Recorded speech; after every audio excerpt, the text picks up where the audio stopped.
Surveys reveal that roughly 90% of all singles want to get married. Singleness is not some super spiritual status chosen by everyone. I realize that many people are single due to the breakdown in our culture and the dismissal of family values. Divorce, selfishness, a consumerist mindset, and overall relational dysfunction in families of origin and social circles have led to a cultural shift that has delayed the onset of marriage and availability of healthy, mentally and spiritually stable marital options.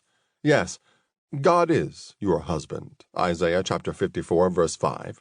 But that doesn't mean he brings you flowers, opens your car door, fixes your garbage disposal, keeps your feet warm at night, helps you find your contact lens when you drop it, or gives you hugs when you feel vulnerable and alone.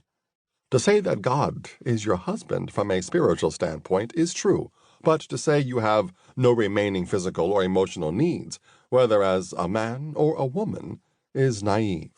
One of my closest friends over the course of my life started out as my professor and mentor. His name was Zane Hodges. Zane passed away at the full age of 76 after decades of service to God as a seminary professor, Bible scholar, pastor, and author. Zane loved his work and dedicated his life to it and to the people he shepherded. Zane was also never married. I'll never forget the somber, quiet tone he used one day in the latter years of his life when he told me, "Tony, there is a loss that comes with being single, with all the spiritual goodness and profits that surround it. There is this reality of a deep loss when you're single. It is a space that isn't filled. There is something you feel that is missing because there are physical and relational needs that are just not met." Zane's words struck me with sadness, but then he continued, "That loss, though, does not have to negate your being content. That's the dichotomy.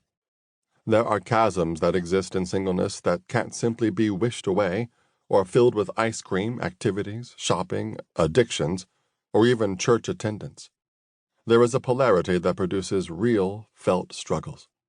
Living as a successful, satisfied single will not come without intentionality, but it can come. It comes in learning how to walk that tightrope of waiting for the future, yet also fully embracing the present, or longing for more, yet still delighting if more simply never arrives. It's not easy to do, I'm sure, and this won't be an easy book to listen to. It certainly hasn't been easy to write. Keep in mind that everyone is different, and some things I say may or may not apply to you. God's plans for people's lives are as varied as the wildflowers in a field. That being so, some things may hit you closer to home than others, while other things may hit someone else closer to home. Yet the overarching general principles threaded throughout ought to provide a framework upon which stability, strength, and satisfaction can be woven into the unique tapestry of your own life. Show me the marriage. Let me return to the subject of eggs.